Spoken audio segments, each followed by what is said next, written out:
Bonjour à tous les internautes, à tous les auditeurs. Je suis Marie-Kélie Valérie et je vais passer quelques minutes avec vous. Je vais vous faire part de mon témoignage.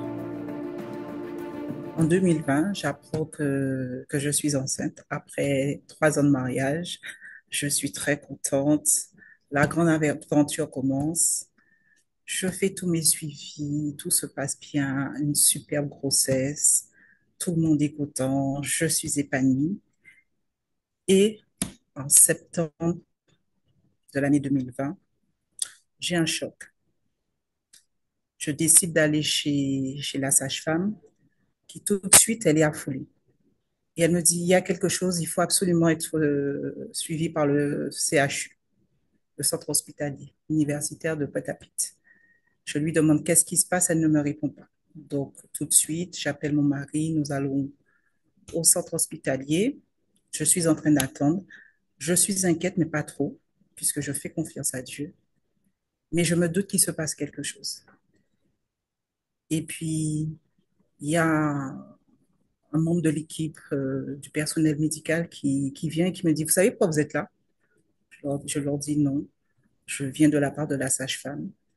Et là, elle me dit, votre bébé, son cœur ne bat plus. Donc, ce fut un choc. Je n'y attendais pas. Tout s'est effondré et je ne savais plus où, je n'avais plus conscience du temps, de ce qui se passait. Et comme à cette époque, c'était au moment du Covid, donc on ne laisse pas rentrer ni la famille, ni mon mari. Donc je me suis retrouvée toute seule. Et je leur dis non, ce n'est pas possible. Le cœur de mon bébé bat, je le sens bouger. Et j'insiste tellement qu'on me fait voir un obstétricien qui arrive et qui me dit, voilà, il n'y a plus d'activité cardiaque. Je leur dis non, c'est pas possible. Mon bébé, il bouge et il vit. Et il appelle un autre confrère et qui dit, non, madame, voyez, là, c'est la tête. Là, ce sont les membres. Et là, le cœur, il ne bat plus. Votre bébé ne vit plus. Et là, je vais dire que c'est une grande descente puisque je perds pied avec la réalité. Et je me dis non, ce n'est pas possible que c'est un cauchemar. Je suis en train, il y a quelque chose qui se passe et ce n'est pas normal. Donc tout de suite, je suis prise en charge, on me met dans une chambre et le personnel, il vient. Ils donnent des médicaments et puis ils me disent ça va aller de toute façon. Je leur dis oui, ça va aller. Sauf que demain, je n'aurai pas de récompense parce que je risque de mettre au monde un bébé qui est mort. Et je leur demande, est-ce que c'est possible qu'une femme dans mon cas, à la naissance, son bébé puisse crier? Et on me dit, non, ça, c'est jamais vu. Et j'ai dit, non, ça sera possible. Parce que je veux tenir mon bébé dans mes bras, mais je veux que mon bébé pleure. Et se passe la plus longue nuit de toute ma vie, puisqu'on m'a donné un traitement pour tout ce qui est contraction. Donc, je souffre énormément. Donc, j'ai mon mari qui m'appelle pratiquement toutes les heures pour pouvoir m'encourager. J'ai ma mère qui est à mes côtés, ma sœur par téléphone et ils essaient de me soulager, mais je suis inconsolable. Et je me mets à prier et je dis non, papa, ce n'est pas possible. Ce n'est pas ce qui est en train d'arriver. Et le matin arrive où je perds les os, puisque ça a été provoqué, puisque je ne pouvais pas perdre les os d'une façon naturelle. Je vais au bloc. Je suis prise en charge. Et on m'explique comment va se passer l'accouchement. Et je n'étais pas motivée puisque j'étais perdue, je ne savais pas. On ne voulait pas laisser mon mari rentrer. Mais dans l'équipe médicale, il y avait une sage-femme. Et lorsqu'elle m'a demandé quel serait le nom de mon bébé, et elle a entendu mon nom de famille, elle m'a dit c'est un parent, c'est une parente.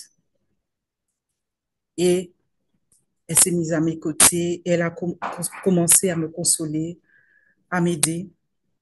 Il m'expliquait les gestes qu'il fallait faire. Et le processus a commencé. Et il y a un moment où je sentais que je n'avais plus de force et que je n'étais plus, c'était comme si je n'étais plus présente dans la salle. Et il y a eu un grand moment où rien ne se passait. Donc l'équipe médicale a été aidée, une autre femme a accouché. Et mon mari était à mes côtés à ce moment-là. Et je l'ai entendu chanter. Donc moi, je chantais.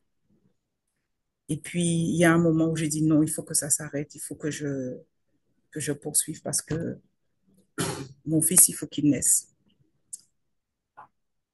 Et j'accouche toute seule puisque l'équipe est à côté. En suivant les conseils, donc j'accouche. Et on me demande est-ce que j'avais prévu un nom pour mon fils. Donc j'ai dit Nathaniel Elijah.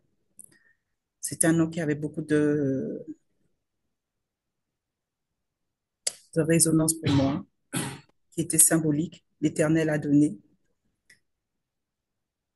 Et on me met mon bébé mort dans les bras et on me laisse passer du temps avec lui. Ce qui est extraordinaire, tant que mon bébé était avec moi, aucun organe n'était atteint, il était en vie. Pour moi, il était en vie. J'ai fait des photos.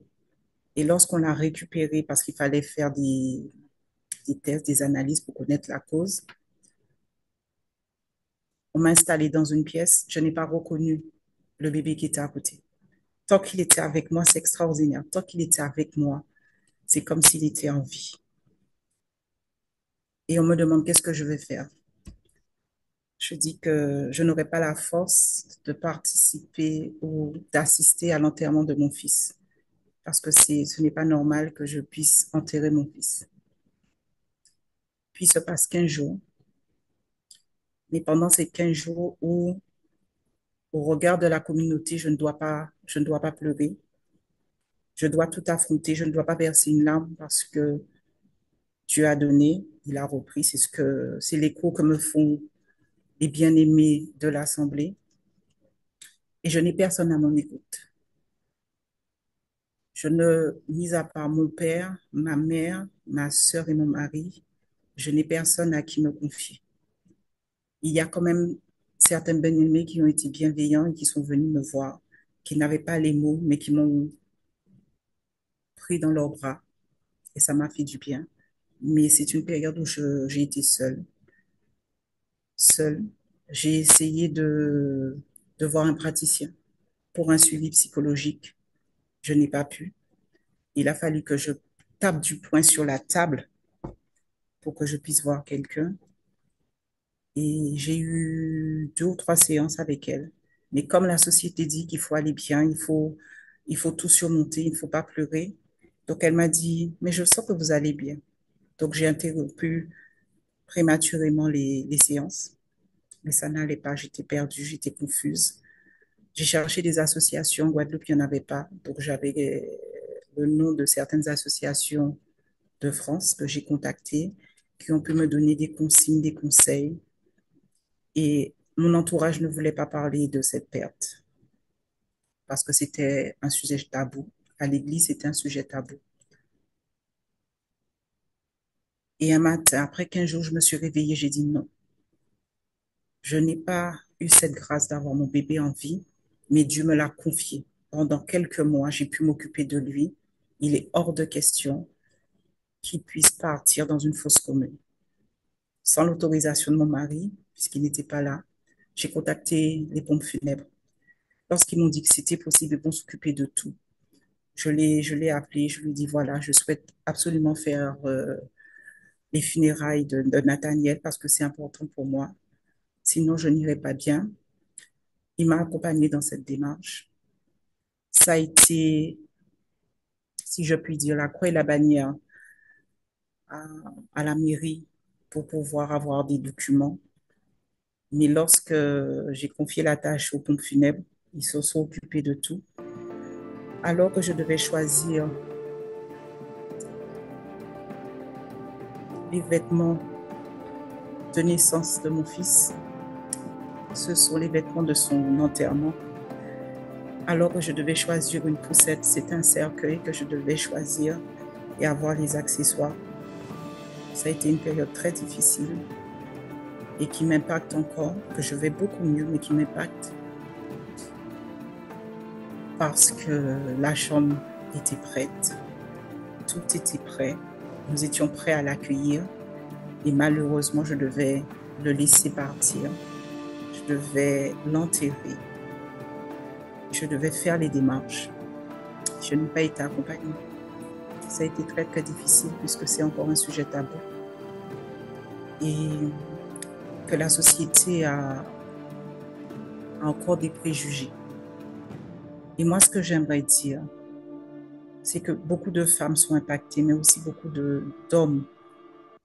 Et lorsqu'on a son enfant est mort-né ou il est mort après la naissance, on nous dit que nous ne sommes pas parents. Et moi, j'aimerais dire que lorsqu'on a porté un enfant, on est maman. Même si on ne l'a pas tenu dans ses bras, on est maman. De même que pour le père. Souvent, les pères sont mis de côté. Mais le père aussi, il a participé à l'évolution de l'enfant. Il l'a vu grandir. Il est aussi papa. Et lui aussi mérite d'être réconforté.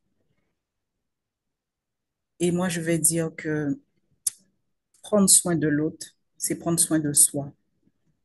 Il faut aimer son prochain comme soi-même. Il faut être bienveillant. Et dans mon histoire, je n'ai pas trouvé de bienveillance. Certains ne savaient pas qu'est-ce qu'il fallait me dire. Ils me prenaient dans leurs bras ou ils me tenaient très fort. Mais j'ai eu des mots blessants tels que c'est de ma faute, c'est une désobéissance. Dieu a donné, Dieu a repris, Dieu va donner encore. Sauf que c'était mon seul fils que j'ai enterré et à qui je pense. Mais ce qui m'encourage à persévérer, à aller de l'avant, c'est qu'un jour, je l'ai demandé à Dieu, ne serait-ce qu'une seconde, que je puisse l'apercevoir.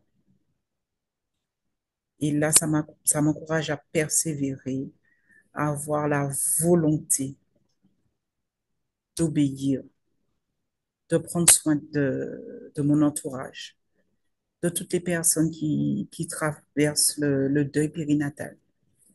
Et en ce mardi 15 octobre, c'est la journée mondiale de sensibilisation au deuil périnatal.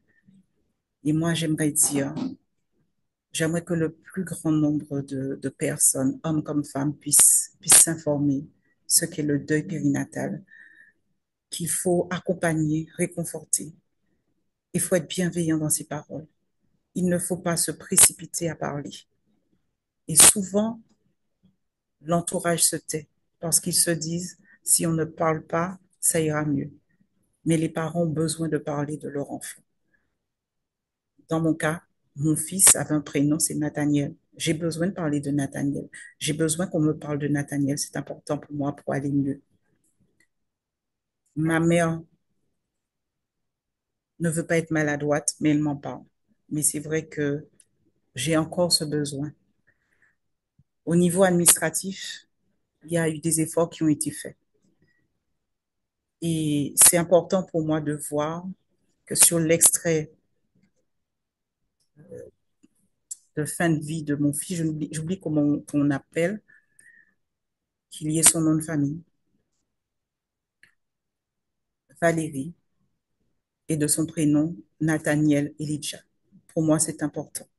Et je sais qu'il y a de nombreuses associations qui se sont battues pour que les parents aient ce droit, que cet enfant ne soit pas un fantôme, mais qu'il soit reconnu au niveau des administrations. Et moi, si je peux porter ma pierre à l'édifice, c'est pour vous dire, soyez prévoyants, bienveillants avec votre entourage. Une fausse couche, pour vous, ça peut être anodin, mais pour l'autre, ça peut être destructeur. Un enfant mort-né ou un enfant qui meurt quelques jours ou même quelques années après sa naissance, c'est très dévastateur. Donc faisons attention les uns aux autres. Les créations Babycare et Viprod vous proposent le programme Demain ne viendra pas. Une série de témoignages authentiques pour nous sensibiliser au deuil périnatal. Du 15 au 20 octobre 2024 sur les réseaux Viprod et les radios partenaires.